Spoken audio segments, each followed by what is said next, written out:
What if you could become a master of your emotions, instead of being their slave? Imagine a world where you're not tossed around by your feelings, but rather, you navigate your life with a steady hand, guided by a clear mind. This is the power of emotional control, a skill that can drastically improve both your personal and professional lives. Emotional control is not about suppressing your feelings. Instead, it's about understanding them, acknowledging their presence, and directing their energy in a productive manner.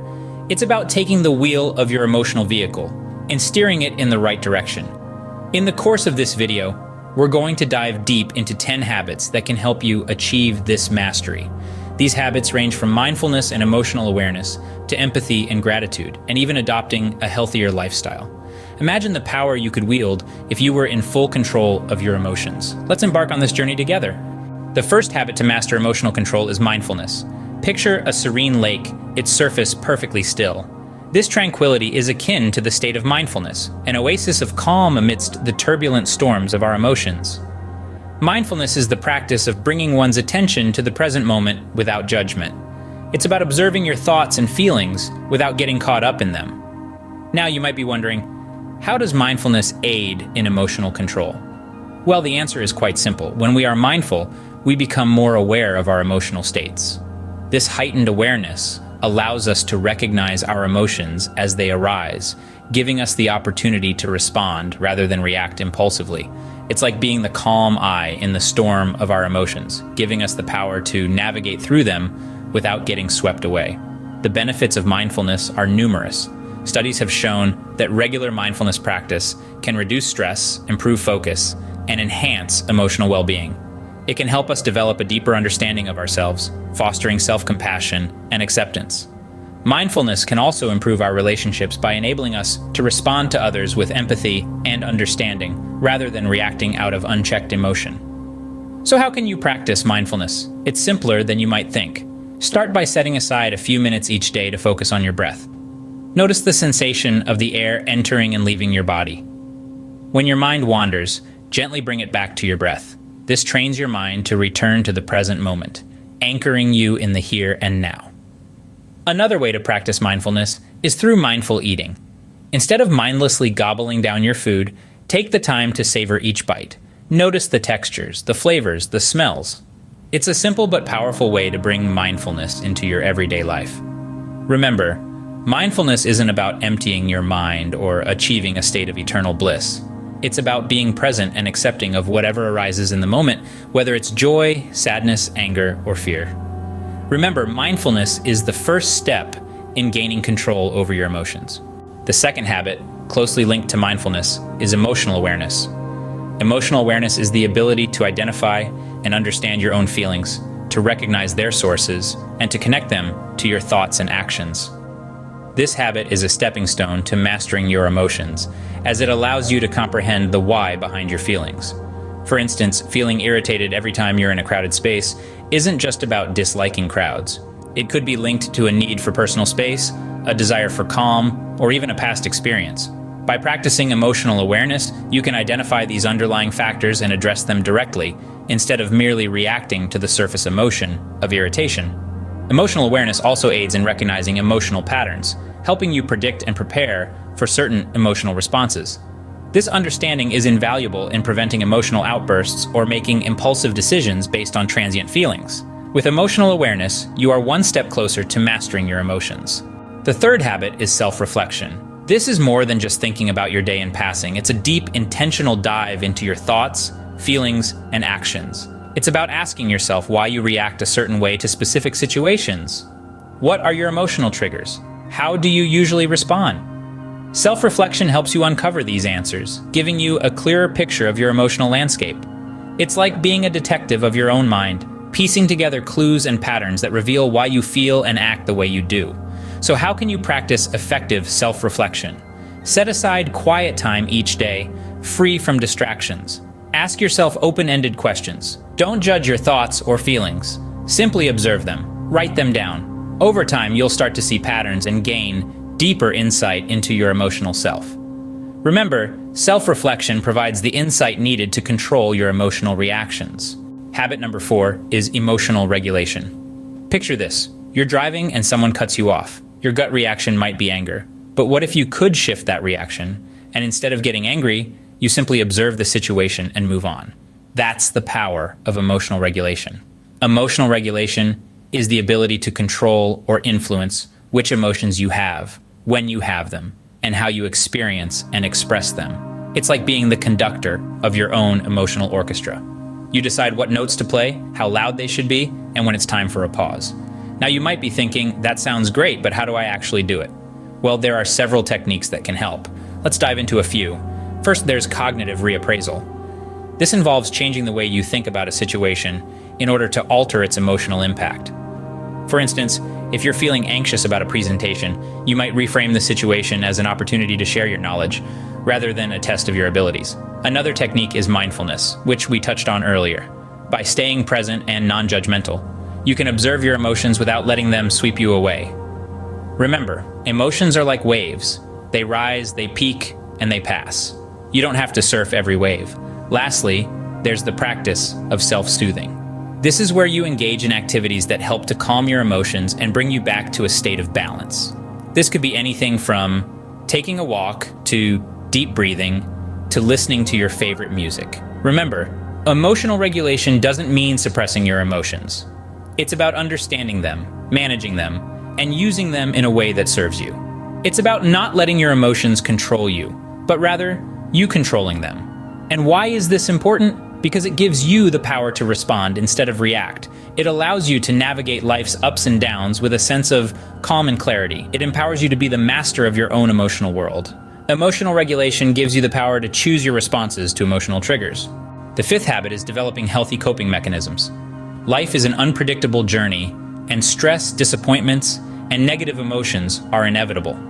But how we respond to these challenges is within our control. Healthy coping mechanisms serve as tools that help us manage these feelings, preventing them from spiraling out of control. Think of them as your personal emotional first aid kit. They could be as simple as taking a few deep breaths when you're feeling overwhelmed, going for a run to clear your head, writing in a journal to sort out your thoughts, or practicing mindfulness to stay grounded in the present moment. These mechanisms are not about avoiding or suppressing negative emotions, but rather acknowledging them, understanding them, and then using these tools to navigate through them. Remember, it's not about the absence of negative emotions, but how we manage them. Healthy coping mechanisms are your armor against emotional upheaval. Habit number 6 is maintaining a positive attitude. It's that spark of optimism and hope that can radically transform our emotional landscape. Positivity isn't about ignoring life's difficulties or plastering a smile on your face when you're hurting. It's about consciously choosing to focus on the good, even when times are tough. This shift in perspective can help us control our emotions and improve our overall well-being. So, how do we cultivate positivity? Start by practicing gratitude, acknowledging even the smallest things that bring joy to your life. Surround yourself with positive influences, people who uplift and inspire you. Engage in activities that make your soul sing, whether that's painting, hiking, or simply reading a good book. Remember to laugh often, as humor can be a powerful antidote to stress. Positivity is not a destination, but a daily practice. It's a habit that reinforces our emotional resilience, allowing us to navigate life's ups and downs with grace. Positivity is the light that can guide you through the darkest emotional storms. The 7th habit is empathy. This might sound simple, but it's a profound concept that often gets overlooked. Empathy is the ability to understand and share the feelings of others. It's not just about sympathizing or pitying, but genuinely placing yourself in someone else's shoes and feeling what they're feeling. Empathy is a powerful tool in understanding others' emotions. It allows us to see the world through their lens, to grasp their perspectives, their fears, their joys. It's like a key that unlocks a door to a deeper level of connection and understanding. And this understanding is crucial when it comes to mastering emotional control. When we empathize with others, we not only understand their emotions, but we also learn to manage our own. It teaches us that emotions are universal, that we all experience joy, sorrow, anger, and fear. It reminds us that we're not alone in our emotional experiences, and this can be incredibly comforting. So how can we cultivate this habit of empathy? It starts with active listening. This means fully concentrating on what is being said rather than just passively hearing the message. It involves understanding the complete message being sent, both verbally and non-verbally. Another way is through imagination. Try to imagine yourself in the other person's situation. What would you feel if you were in their shoes? This mental exercise can help you develop a deeper sense of empathy. Finally, practice openness and non-judgment. Do not rush to conclusions or make assumptions about people's feelings. Instead, try to understand their emotions without any bias or prejudice. Empathy is more than just a habit. It's a skill, a virtue, a way of life. It requires practice and patience, but the rewards are immeasurable. It fosters deeper relationships, promotes kindness and compassion, and ultimately aids in emotional control. So let's strive to make empathy a part of our daily lives. Let's strive to understand before being understood. Let's strive to feel with others, for it is through this shared experience of emotions that we truly connect with one another. Empathy is the bridge that connects you with others on an emotional level. Habit number 8 is forgiveness. A beautiful sentiment, isn't it? But it's more than just a sentiment. It's a potent tool in mastering emotional control. Imagine carrying a heavy backpack filled with rocks. Each rock represents a grudge, a regret, a past hurt. This is what holding on to negativity feels like. It's a burden we carry, and it weighs us down. Forgiveness is the act of setting down that backpack. It's about releasing the hold that past hurts have on us. It's not about condoning the wrongs done to us, but freeing ourselves from the emotional chains that bind us to them. But how do we practice forgiveness? First, acknowledge the hurt. Recognize its impact on you. Then consciously decide to let it go. This doesn't mean forgetting, but choosing not to let it control your emotions anymore. It's a challenging process, but remember, every step towards forgiveness lightens your load. Forgiveness is the key to releasing emotional baggage. The 9th habit is gratitude. This is a potent tool that has the power to shift your perspective from the negative to the positive, from the mundane to the extraordinary. Gratitude is the act of recognizing and appreciating the good in your life, the things that bring you joy and fulfillment. It's about seeing the silver lining in every situation, no matter how challenging it might be. How do you cultivate this habit? Start by taking a few moments each day to reflect on what you're grateful for. It could be something as simple as a delicious meal, a warm bed, or a loved one's smile.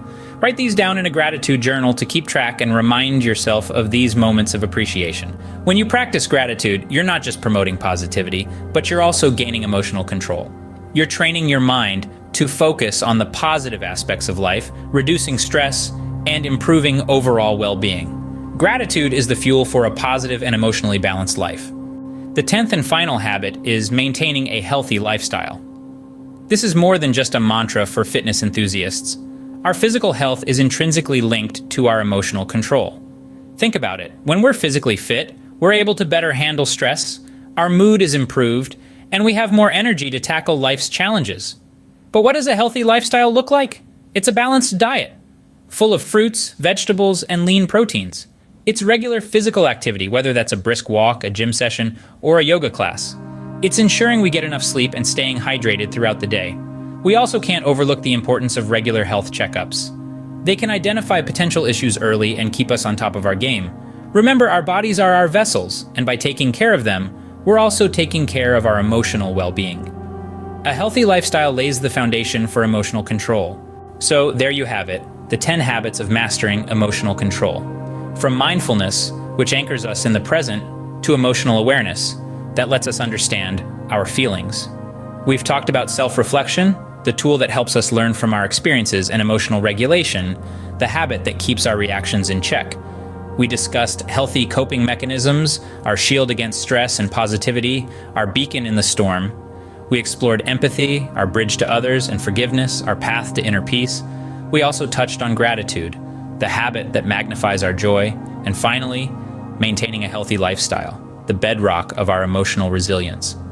Mastering these habits can transform your life. It can improve your personal and professional relationships, enable better decision-making, and contribute to your overall well-being.